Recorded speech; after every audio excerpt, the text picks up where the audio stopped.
Thanks for being here, y'all. Yeah, so the schedule that we printed has Dharma Talk now.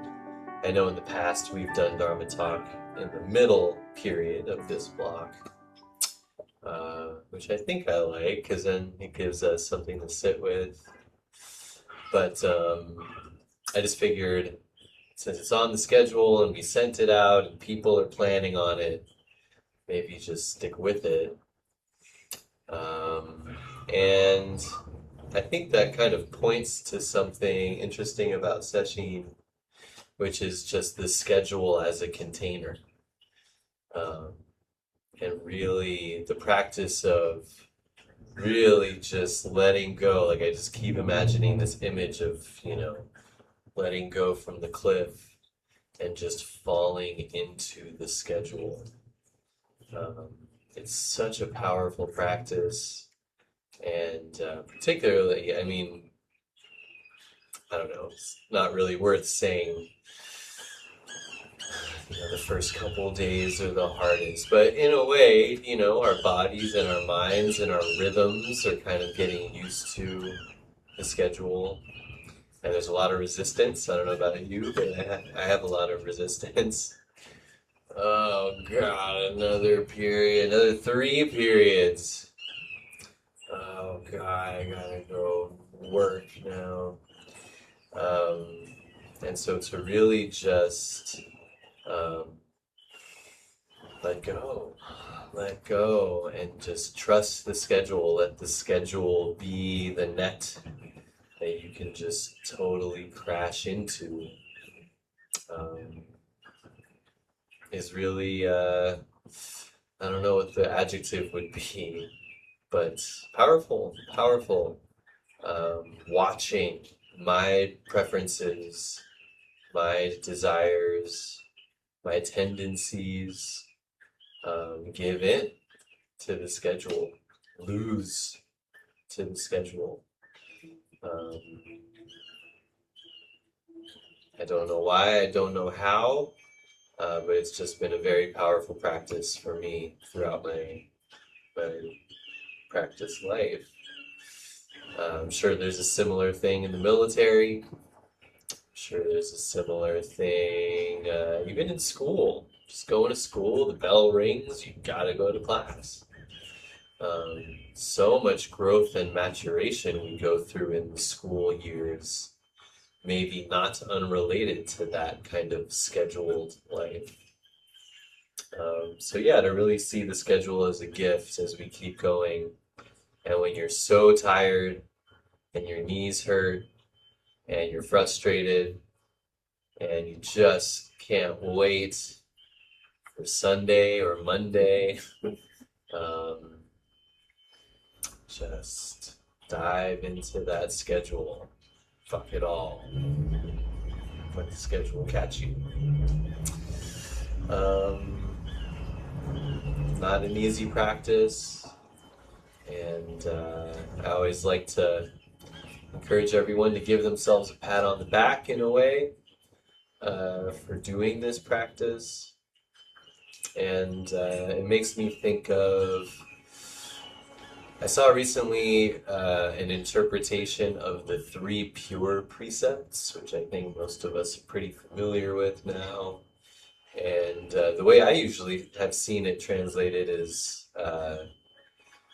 don't do harm, do good, and do good for others.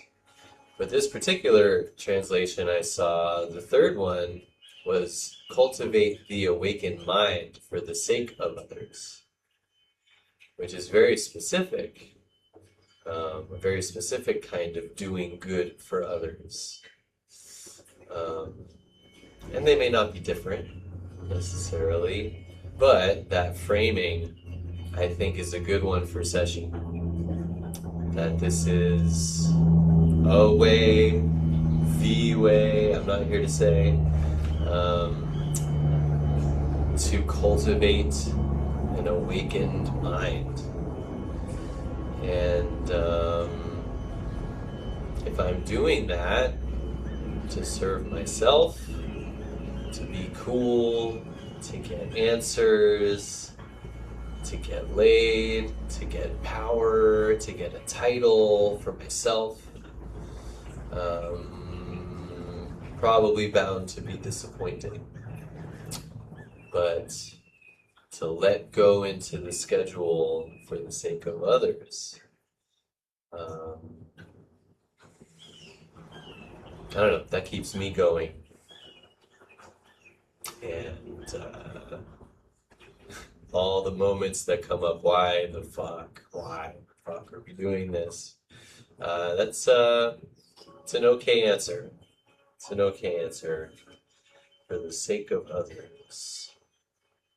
And I'm amazed, like, I'm pretty involved in some activist groups here in San Diego. And a lot of these younger cats who are coming up, even though they're doing good for others by doing legislation and doing rallies and protests, and they're really into meditation and stillness and well-being, mental health, all that stuff. So I think it's not so taboo and so ridiculous to really believe that what we're doing here is loving action and is for the benefit of all beings. I don't know. I'm not sure. Just throwing it out there. So Kyosha and I were thinking about what to talk about this week because we have 4 or 5 talks to give, 4 talks. And it's nice when there's a kind of theme, some kind of common thread. And I don't know, I think we just both decided that the patriarchy has been coming up a lot.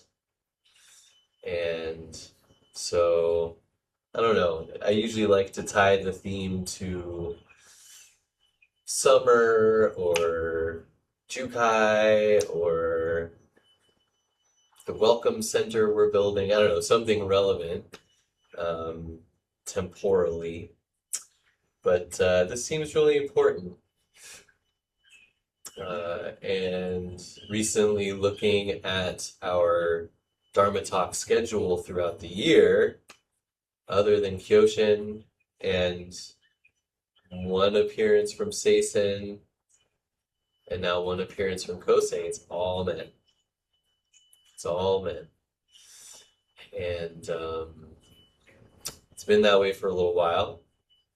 So, since we are all deeply invested in dismantling the patriarchy and looking at gender roles, it's not really the most appropriate sesshin theme because it's kind of socially engaged. I don't know, maybe it is. Maybe it's the perfect theme. I don't know, but we decided to do a few talks from women teachers.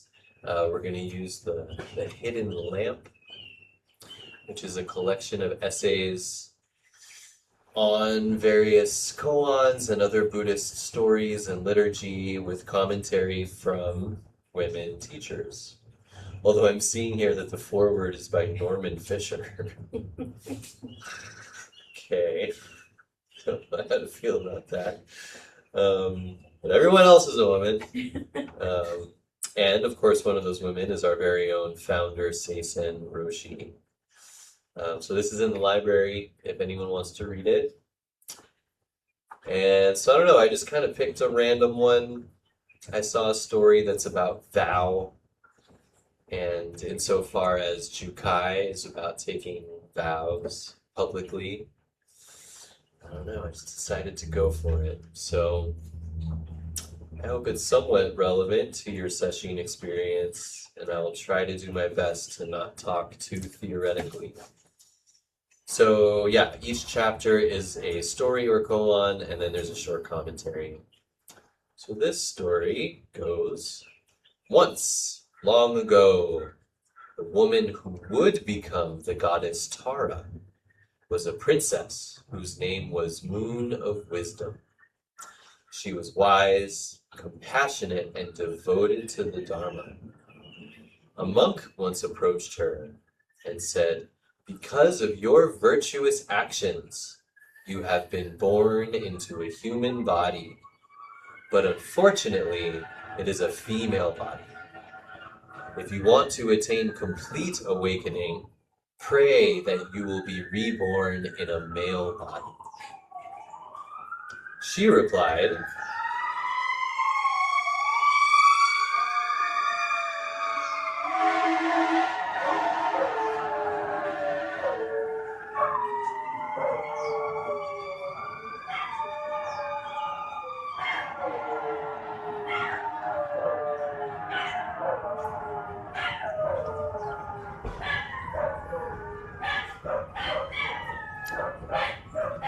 so he says, if you want to attain complete awakening, pray that you will be reborn in a male body. She replies, in this life, there is no such distinction between male and female, and therefore any attachment to ideas of male and female is delusion. It is foolish to be caught by such a notion. Then she made the vow that would carry her through to awakening, which was, there are many who wish to gain enlightenment in a man's form, and there are but few who wish to work for the welfare of living beings in a female form. Therefore may I, in a female body, work for the welfare of beings right until samsara has been emptied. So that's the story. Tara, of course, is a pretty famous deity bodhisattva figure in Tibetan Buddhism. This is a Vajrayana Tibetan Buddhist story. So she's devoted to the Dharma, she's wise and compassionate, and this monk comes up to her and says, man, you're doing so good. Look at you, you're so cute, you're doing so good. Maybe one day you can become a man and have real enlightenment. So just like with any other koan, we put ourselves, we become every aspect of this koan. So it's really easy to just jump to what an asshole, or what an ignorant person, or what a poor guy. But when I sit with this monk, it's amazing how much I do that. Not necessarily female body versus male body, but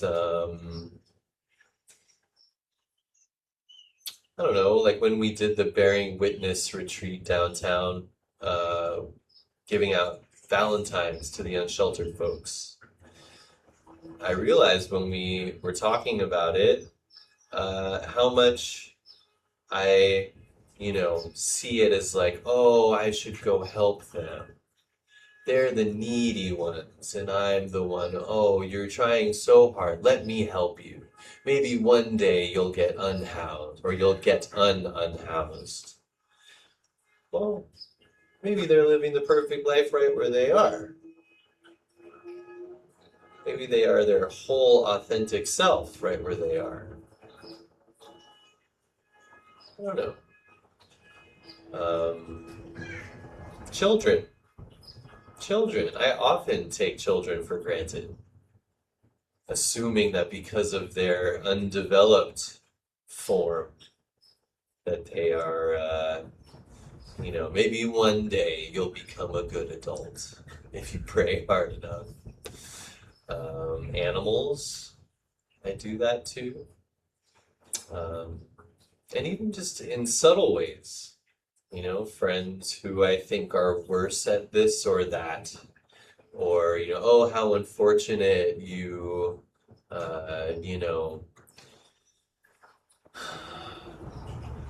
hurt your back and can't lift weights. Maybe if you pray, you'll be in good shape. I don't know, it's just all the different ways that I assume someone's in an unfortunate position, but maybe they're not. Um, yeah, pray that you'll be reborn differently. I hope you'll be reborn differently. It's problematic. It's arrogant. It's ignorant.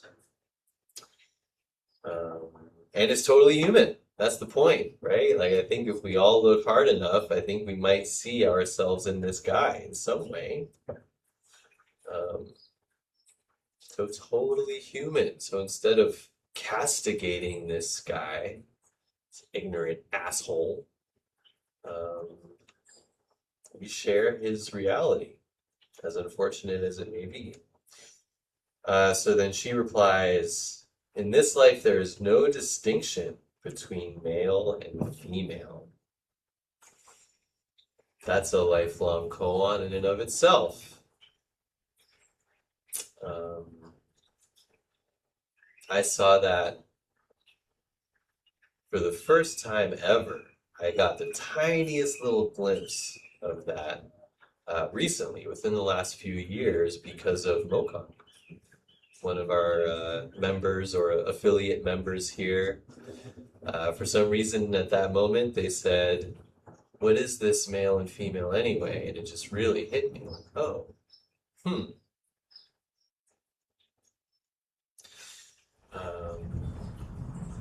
Yeah. And then the other side says, well, there's genes and there's procreation and there's ways that it can happen and ways that it can't happen throughout time and space. And, then you have a lot of spiritual realms talking about sacred feminine and having women only circles. Are we to castigate them as well for being ignorant and foolish? Um, I don't know. This is a major koan for me. Male and female. It's obviously very alive in the zeitgeist. Um, Masculine energies, feminine energies. Strength is masculine. Sensitivity is feminine. I'm not saying that. It's just that's what we've seen to be spoon-fed. Now we're being spoon-fed that that's not the case. I don't know. It's all a big blur for me. So yeah, attachment to ideas of male and female is a delusion. Um, would you say that to a suffragette? Let's pause here. So and then her vow after this is, you know, contrary to you hoping I'll become a man, I am vowing now to be reborn as a woman over and over and over again until I penetrate samsara. So she's choosing this female form. Let's take a little deeper look, real quick, from Rita M. Gross's reflection. I don't know who that is. Does anyone know? She's a professor of Buddhist studies someplace, and I think she's been a Buddhist feminist commentary person for quite a long time. Awesome. I think in the back of the book there's it says what everybody's affiliation. Thanks. Cool. So there's just a couple bits from her reflections I wanted to share. She's talking about reincarnation. She says Buddhists in the Vajrayana tradition aspire always to be reborn as a bodhisattva, someone who works for the liberation of all beings rather than for their own well-being alone. So I just thought that tied in nicely to this cultivating the awakened mind for the sake of others. And just, what a thing! What a thing to come together in community to work really hard with no effort, right? The effortless effort to make our lives about being of service. It's wonderful. Um, Most Buddhists, acknowledging the reality of male dominance, which they took to be inevitable, saw that women's lives were much more difficult than men's lives.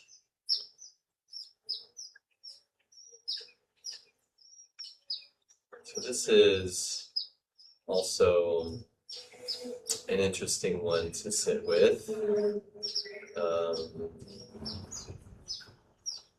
Because, yeah, as someone who falls pretty much on every privileged end of the intersectionality chart, I really struggle with the balance between acknowledging that the marginalized demographics have had it harder and get the short end, the short stick, shit end of the deal, uh, without being like, oh, let me help you. Oh, you've had such a difficult life. You probably can't. Or, oh, you've been so oppressed. You probably shouldn't have to. Or, we should probably give you, right? That's a problem too. How do we acknowledge that, yeah, it is harder for women, particularly back in these times? Not allowed to do this, seen as less than, forced to not such and such. So, yeah, of course, you shouldn't have to be expected to get enlightened. God, it's so rough. Problematic.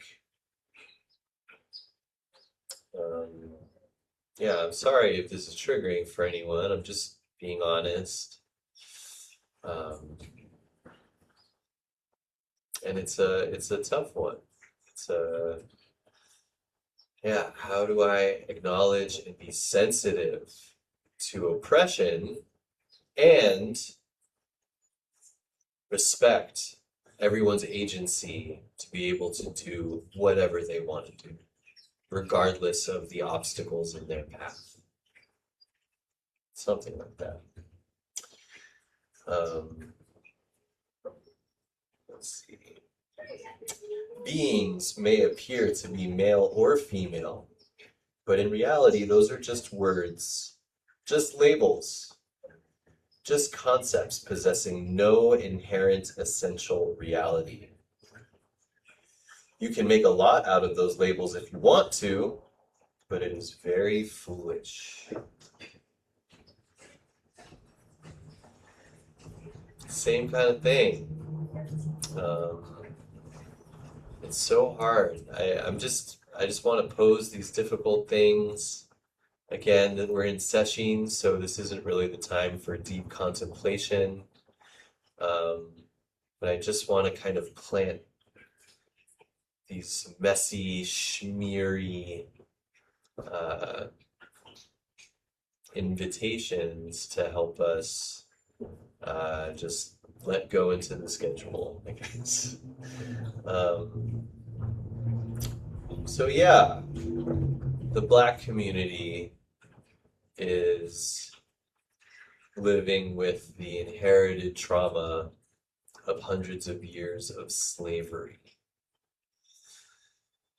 And people of color generally are living in a country built on their dehumanization and forced labor, mistreatment, uh, institutional oppression, and inequity. Are you going to tell those people that to label themselves as Black or Japanese American or Latino or Indigenous American. You're going to tell them that to label themselves that is foolish? That there is no um, yeah, you can make a lot out of that, but it's foolish. There's no reality to that. I don't know. I wonder how that would go if you said that to someone who, because of their labels, have been oppressed, traumatized for generations. So, yeah, this practice of intensive zazen, working with a teacher, working with a sangha, doing the koans, doing samu, eating in silence, all of it is to just break us open to things like labels and how they are foolish and how they are necessary and how we should make more of them and use more of them and how we should destroy them and how we can manifest a life that seamlessly weaves in between all of these possibilities, male and female, no male and female, labels, no labels. Um, and so I guess I'll just leave with the most powerful part of this story, I think, is that she chooses the, shall we say, what's the word? Underprivileged. She chooses the underprivileged identity for lifetimes to come. And in here it's talking about female, um, but all of us are underprivileged in some way, even me, straight white guy. I am not good at drawing. I am not good at spatial intelligence. I am, I've struggled in various areas of my life, um, and I'm in a worse position in those areas. And the temptation to say, man, I wish I could change that. I wish I could be reborn into a life where I was good at those things and in a better position. I wish I could create a new self that didn't have these obstacles. I think we all experience that. And so to take Princess Wisdom of Moon, take her example and embrace and love and own our difficulties, our challenges, our flaws, our setbacks, the places we're lacking, and to say, no, I don't have to wait until I have more money. I don't have to wait until I'm bigger or smaller or older or have more friends or get out of this situation and get into a new situation, but to just own, not only own, but to vow to keep that challenge forever. It's like Jizo vows to stay in hell. Um, Pretty difficult circumstance being in hell all the time. Much worse than being a woman, obviously. Um, so yeah, what a beautiful example that no matter where I'm facing challenges or less equipped, it is from there, exactly from there, that I can cultivate the mind of awakening for the sake of others.